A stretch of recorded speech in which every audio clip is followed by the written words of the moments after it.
வணக்கம். தீபாவளி திருநாளில் அனைவரும் அமைதி ஆரோக்கியத்துடன் வாழ வாழ்த்துவதாக ஆளுநர் வீரேந்திர கட்டாரியா, முதல்வர் ரங்கசாமி மற்றும் அரசியல் தலைவர்கள் தீபாவளி நல்வாழ்த்துக்களை தெரிவித்துள்ளனர். தீபாவளியை முன்னிட்டு ஆளுநர் வீரேந்திர கட்டாரியா விடுத்துள்ள வாழ்த்துச் செய்தியில், தீமையை ஒழித்து இருளை போக்கிய வெற்றி திருநாள் தீபாவளி பண்டிகையாக இந்தியா மற்றும் பிற நாடுகளில் வசிக்கும் இந்தியர்களால் கொண்டாடப்படுகிறது. இந்த நாளில் புதுவை வாழ் மக்களுக்கு தமது உளம் கனிந்த நல்வாழ்த்துக்களை தெரிவித்துக் கொள்வதோடு, இந்த தீபாவளி திருநாளில் அனைவரும் அமைதி ஆரோக்கியத்துடன் வாழ வாழ்த்துவதாக கூறினார். முதல்வர் ரங்கசாமி தமது வாழ்த்துச் செய்தியில், தீபாவளி திருநாளில் மக்களுக்கு தொந்தரவு அளிக்கும் கயவர்களை புறம் தள்ளி ஆக்கப்பூர்வமான சக்திகளுக்கு கரம் கூப்பி நல் வரவேற்பு அளித்து நமது பண்பாட்டை தொடர்ந்து போற்ற இனிய நாளில் உறுதி ஏற்போம் என்று, எத்தனை இடையூறுகள் வந்தாலும் தமது அரசு மக்களின் மகிழ்ச்சியான வாழ்க்கைக்கு தேவையான அனைத்தையும் நிறைவேற்றும் என்று தெரிவித்து அனைவருக்கும் தீபாவளி நல்வாழ்த்துக்களை கூறினார். சபாநாயகர் சபாபதி கூறுகையில், எம்மதமும் பாராது அனைத்து இன மக்களுடனும் ஒன்றிணைந்து உற்றார் உறவினர்களுடன் கொண்டாடி மகிழும் இத்திருநாளில் புதிய சிந்தனையும் புதிய மாற்றமும் வர வேண்டும் என்றும், இத்திருநாளை மக்கள் அனைவரும் தத்தம் இல்லங்களில் இன்பம் பொங்க கொண்டாடி மகிழ வாழ்த்துவதாக கூறினார். அமைச்சர் பன்னீர்செல்வம் கூறுகையில், தேச ஒற்றுமைக்கு எடுத்துக்காட்டாக திகழும் தீபாவளி திருநாளில் தீய சக்திகள் அழிந்து ஆக்க சக்திகள் வளரட்டும் என்றும், மகிழ்ச்சி மத்தாப்பு வெளிச்சம் அனைவரது இல்லங்களிலும் உள்ளங்களிலும் உருவாகிட வேண்டும் என்று வாழ்த்துவதாக கூறினார். அமைச்சர் ராஜவேலு கூறுகையில், நாடு முழுவதும் அனைத்து மொழி, ஜாதி, இன பிரிவு மக்களும் ஒரு சேர இணைந்து கொண்டாடி மகிழும் இத்திருநாளில் அறியாமை என்னும் இருளை போக்கி வெளிச்சம் தந்து அனைத்து தரப்பினரின் வாழ்க்கை வளம் பெற வன்முறையை போக்கி ஜனநாயகம் தழைத்திட வேண்டும் என்றும், அனைவரும் இந்நாளை மகிழ்ச்சியுடனும் குதூகலத்துடனும் கொண்டாட வாழ்த்துவதாக கூறினார். எதிர்க்கட்சித் தலைவர் வைத்திலிங்கம் கூறுகையில், இந்நாளில் புதுவை மக்கள் அச்சமின்றி வாழவும் வெடிகுண்டு கலாச்சாரம் போன்ற கொடிய செயல்கள் தலைதூக்க விடாமல் செய்து இந்த அரசு மக்களுக்கு பாதுகாப்பு அளிக்க வேண்டும் என்று கேட்டுக் கொண்ட அவர், அனைவருக்கும் இதயம் கனிந்த தீபாவளி நல்வாழ்த்துக்களை தெரிவித்துக் கொண்டதாக கூறினார். பாட்டாளி மக்கள் கட்சி மாநில செயலாளர் அனந்தராமன் கூறுகையில், இந்தியாவிலேயே முதன்முறையாக பாராளுமன்ற தேர்தலுக்கு வேட்பாளர் பட்டியலை அறிவித்து முன்னோடியாக திகழும் ராமதாஸ் தன்னை பாராளுமன்ற தேர்தல் வேட்பாளராக அறிவித்தமைக்கு நன்றி தெரிவித்து புதுவை மக்கள் அனைவரின் இல்லங்களிலும் மகிழ்ச்சியும் இன்பமும் வளமும் பெருக வேண்டும் என்று வாழ்த்துவதாக கூறினார். முன்னாள் சட்டமன்ற உறுப்பினர் புசி ஆனந்த் கூறுகையில், தீபாவளி திருநாளில் நம்மிடம் உள்ள அறியாமை, இல்லாமை போன்றவை வதம் செய்யப்பட்டு மதவாதிகள் என்ற அரக்கனை தீயிட்டு இல்லாதவர்களுக்கு அன்புடன் கூடிய ஆதரவு தந்து மகிழ்வுடன் கொண்டாடி மக்கள் வளமுடனும் நலமுடனும் வாழ இறைவனை வேண்டி தீபாவளி நல்வாழ்த்துக்களை தெரிவித்துக் கொண்டதாக கூறினார். முன்னாள் நகரமன்ற துணைத் தலைவர் திரு ஜான்குமார் தமது வாழ்த்துச் செய்தியில், நரகாசுரன் என்ற கொடிய அரக்கனை அழித்து மக்களை தீமைகளிலிருந்து விடுவித்த திருமாலை போற்றி வழிபடும் தீபாவளி திருநாளில் இருள் நீங்கி அனைவரது வாழ்விலும் ஒளி பெருகவும், துன்பங்கள் நீங்கி இன்பங்கள் வளரவும் ஒளிமயமான வாழ்வு பெறவும் வாழ்த்தும் அதே நேரத்தில் பாதுகாப்பான முறையில் பட்டாசுகளை வெடித்து விபத்தில்லா தீப ஒளி திருநாளை உற்சாகமாக கொண்டாடி மகிழுமாறு கேட்டுக் கொண்டதாகவும் கூறினார். காங்கிரஸ் பொதுச் செயலாளர் AKD ஆறுமுகம் தமது வாழ்த்துச் செய்தியில், அதர்மத்தை தர்மம் வென்ற நாளை தீபாவளி பண்டிகையாக கொண்டாடி மகிழும் இந்நாளில் புதுவை மக்கள் தம் வாழ்வில் தீமைகளை களைந்து நன்மைகளை பெற்று பிரகாசமான வாழ்வினை பெற்று மகிழ்வுடன் வாழ வேண்டுமென இறைவனை வேண்டி வாழ்த்துவதாக கூறினார். பாரதிய ஜனதா கட்சி தலைவர் விஸ்வேஸ்வரன் கூறுகையில், மக்களை துன்புறுத்தி அதர்மம் செய்த நரகாசுரனிடமிருந்து உலகை காப்பாற்ற கிருஷ்ணன் சம்ஹரித்த நாளான தீபாவளி திருநாளில் அனைவரும் மகிழ்ச்சி பெற்று இன்புற்று வாழ வாழ்த்துவதாக கூறினார். காங்கிரஸ் ஆட்சியில் முடக்கப்பட்ட அனைத்து திட்டங்களும் தற்போது படிப்படியாக நிறைவேற்றப்படும் என்று வெள்ளை அரிசி வழங்கும் திட்டத்தை துவக்கி வைத்த முதல்வர் ரங்கசாமி உறுதியளித்தார். புதுவை அரசு சார்பில் ஒற்றை அவையில் வெள்ளை அரிசி வழங்கும் திட்டத்தின் துவக்க விழா அரும்பார்த்தபுரத்தில் நடைபெற்றது. நிகழ்ச்சியில் சிறப்பு விருந்தினராக முதல்வர் ரங்கசாமி கலந்து கொண்டு அனைத்து ரேஷன் அட்டைதாரர்களுக்கும் வெள்ளை அரிசியை வழங்கி திட்டத்தை துவக்கி வைத்து பேசுகையில், கடந்த காங்கிரஸ் ஆட்சியில் செய்த தவறால் அனைத்து துறைகளிலும் எந்த திட்டத்தையும் செயல்படுத்த முடியாத நிலை ஏற்பட்டதென்றாலும் தற்போது அதிகாரிகளை கொண்டு திட்டங்களில் உள்ள தவறுகள் சரி செய்யப்பட்டு படிப்படியாக ஒவ்வொரு திட்டத்தையும் செயல்படுத்தி வருவதாகவும், அதில் முக்கியமாக வெள்ளை அரிசி வழங்கும் திட்டத்தை இந்த அரசு செயல்படுத்தியுள்ளது என்று பெருமிதப்பட்ட அவர், மேலும் மக்களுக்கு தேவையானதை செய்யக்கூடிய அரசாக இந்த அரசு எப்போதும் இருக்கும். அதன்படி தற்போது வீடு கட்டும் திட்டத்தில் உள்ள தவறுகள் சரி செய்யப்பட்டு புதியதாக வீடு கட்டும் திட்டத்திற்கு 2 லட்சம் ரூபாயாக உயர்த்தி வழங்கப்படுகிறது. எனவே சட்டமன்ற உறுப்பினர்கள் கண்காணித்து சரியான நபர்களுக்கு கொண்டு செல்லும் வகையில் இத்திட்டத்தை செயல்படுத்த வேண்டும் என்று கேட்டுக் கொண்ட அவர், மேலும் இத்திட்டத்தை போன்றே காங்கிரஸ் ஆட்சியால் முடக்கப்பட்ட அனைத்து திட்டங்களும் கண்டிப்பாக படிப்படியாக நிறைவேற்றப்படும் என்று பேசினார். விழாவில் அமைச்சர்கள் ராஜவேலு, பன்னீர்செல்வம், தியாகராஜன், துணை சபாநாயகர் TPR செல்வம், சட்டமன்ற உறுப்பினர்கள் வைத்தியநாதன், நேரு, கார்த்திகேயன், கல்யாணசுந்தரம், வாரிய தலைவர்கள் சுரேஷ், வையாபுரி மணிகண்டன், பாலமுருகன், மதி உள்பட பலர் கலந்து கொண்டனர். புதுவையில் என்ஆர் காங்கிரஸ் அரசுக்கு முற்றுப்புள்ளி வைக்கும் காலம் வந்துவிட்டது என்று மத்திய இணையமைச்சர் நாராயணசாமி கூறினார்.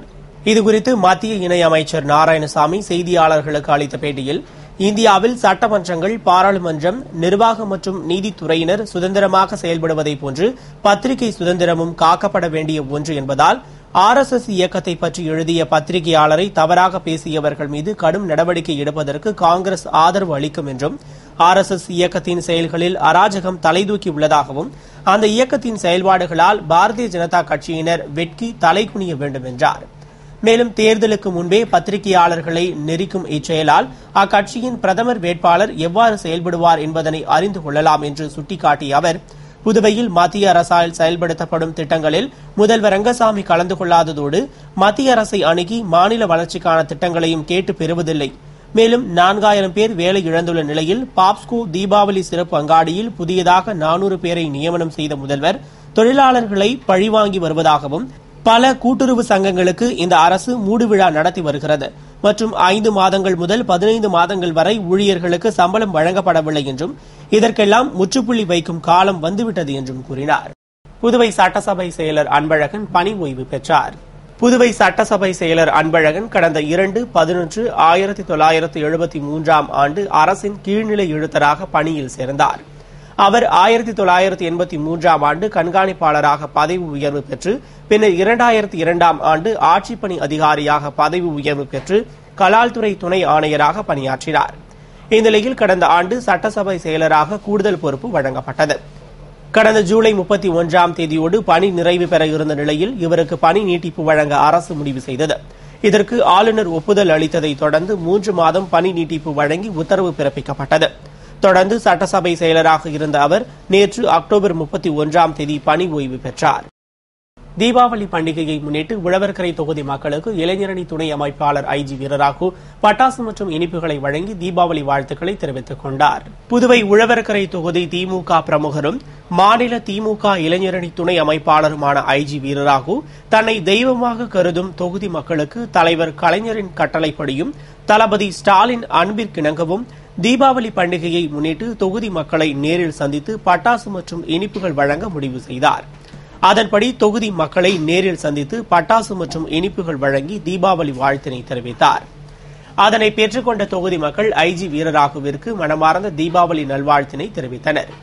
நிகழ்ச்சியில் திமுக பிரமுகர் IG வீரராகுவின் துணைவியார் பிரபாதேவி, மாநில ஆதிதிராவிட நலக்குழு துணை அமைப்பாளர் ஐயனாரப்பன், தொகுதி இளைஞரணி அமைப்பாளர் கலிய கார்த்திகேயன், துணை அமைப்பாளர் மதியழகன், வட்ட செயலாளர் எமில், திமுக நிர்வாகிகள் Rajaguru, Chandru, Babu, Hari, Soundararajan, Susan, Esther, Ramesh, Benjamin, David, மாநில இந்து முன்னணி துணை அமைப்பாளர் முருகையன் உள்பட பலர் கலந்து கொண்டனர்.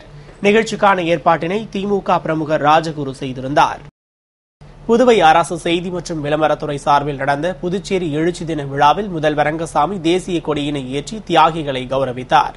புதுவை கடற்கரை சாலையில் உள்ள காந்தி சிலை வளாகத்தில் புதுச்சேரி எழுச்சி தின விழா செய்தி மற்றும் விளம்பரத்துறை சார்பில் கொண்டாடப்பட்டது. விழாவில் முதல்வர் ரங்கசாமி சிறப்பு விருந்தினராக கலந்து கொண்டு தேசிய கொடியினை ஏற்றி வைத்து விடுதலை போராட்ட தியாகிகளை கௌரவித்து இனிப்பு வழங்கினார். விழாவில் அமைச்சர்கள் தியாகராஜன், ராஜவேலு, துணை சபாநாயகர் TPR செல்வம், அரசு கொறடா நேரு, வாரிய தலைவர் மதி உள்ளிட்டோர் கலந்து கொண்டனர். புதுவை வில்லியனூர் தொகுதியில் மகளிர் மற்றும் குழந்தைகள் மேம்பாட்டுத்துறை சார்பில் முதியோர் உதவித்தொகையினை சட்டமன்ற உறுப்பினர் நமச்சிவாயம் வழங்கினார். புதுவை அரசு மகளிர் மற்றும் குழந்தைகள் மேம்பாட்டுத்துறை சார்பில் முதியோர், விதவை, கணவனால் கைவிடப்பட்டவர், முதிர்கண்ணி மற்றும் திருநங்கை ஆகியோர்களுக்கான ஓய்வூதியம் வழங்கும் திட்டம் செயல்படுத்தப்பட்டு வருகிறது. அதுபோன்று வில்லியனூர் தொகுதியில் உள்ள பயனாளிகளுக்கு உதவித்தொகை வழங்கும் நிகழ்ச்சி நடைபெற்றது. நிகழ்ச்சியில் தொகுதியின் சட்டமன்ற உறுப்பினர் நமச்சிவாயம் கலந்து கொண்டு 200 பயனாளிகளுக்கு தலா 1000 ரூபாய் வீதம் உதவித்தொகையினை வழங்கினார். துறை இயக்குநர் மீனாகுமாரி, துணை இயக்குநர் தனலட்சுமி, உதவி இயக்குநர் விஜயா, நல அதிகாரி ரவிச்சந்திரன், நல ஆய்வாளர் பாலமுருகன் மற்றும் அலுவலர்கள் கலந்து கொண்டனர்.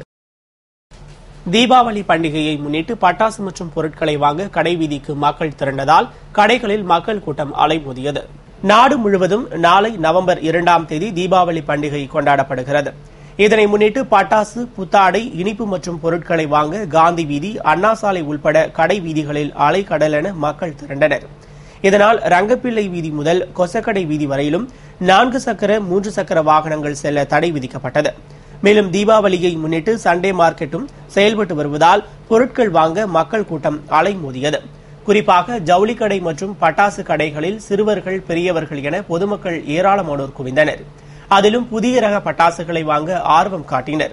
இதனால் போக்குவரத்து நெரிசல் ஏற்பட்டதைத் தொடர்ந்து பெரிய கடை போலீசாரும் போக்குவரத்து போலீசாரும் ஒருங்கிணைந்து போக்குவரத்தை ஒழுங்குபடுத்தும் பணியில் ஈடுபட்டனர். மேலும் ஒலிபெருக்கிகள் மூலம் திருடர்கள் குறித்து அவ்வப்போது எச்சரிக்கை விடுத்ததோடு மாடி கட்டிடங்களில் ஏறி பைனாகுலர் மூலம் கண்காணிப்பிலும் ஈடுபட்டனர். கல்லறை திருநாளை முன்னிட்டு பெங்களூரிலிருந்து புதுவைக்கு பல வண்ணப்பூக்கள் விற்பனைக்கு வந்துள்ளன. அதனை கிறிஸ்துவ மக்கள் கல்லறையில் வைத்து பிரார்த்தனை செய்வதற்காக வாங்கிச் செல்கின்றனர். உலகம் முழுவதும் உள்ள கிறிஸ்துவர்கள் நவம்பர் 2ஆம் தேதியை இறந்த ஆன்மாக்கள் நினைவு தினமாக கடைபிடித்து வருகின்றனர். மேலும் அன்றைய தினம் ஒவ்வொரு குடும்பத்தினரும் தங்களது குடும்பத்தில் மரித்தவர்களை நினைவில் கொண்டு அவர்களுக்காக கோவில்களில் சிறப்பு பிரார்த்தனை செய்வதோடு கல்லறைகளுக்கு சென்று இறந்த ஆன்மாக்களுக்கு விரதம் இருந்து பிரார்த்தனை செய்வர். அதுபோன்று இந்த ஆண்டு தீபாவளி தினமான 2ஆம் தேதி அன்று மரித்தோர் நினைவு தினம் அனுசரிக்கப்படுகிறது. எனவே புதுவை முழுவதும் உள்ள கல்லறைகள் புனரமைக்கப்பட்டு துப்புரவு பணி செய்யப்பட்டுள்ளது. மற்றும் பெங்களூரிலிருந்து பல வண்ணப்பூக்கள் விற்பனைக்கு வந்துள்ளன. அவற்றின் விலையும் ஒரு கட்டுப்பூ 70 ரூபாய் முதல் 110 ரூபாய் வரை விற்கப்படுகிறது. அவற்றை கல்லறையில் வைத்து பிரார்த்தனை செய்வதற்காக கிறிஸ்துவ மக்கள் வாங்கிச் செல்கின்றனர். இத்துடன் செய்திகள் நிறைவடைந்தன. வணக்கம்.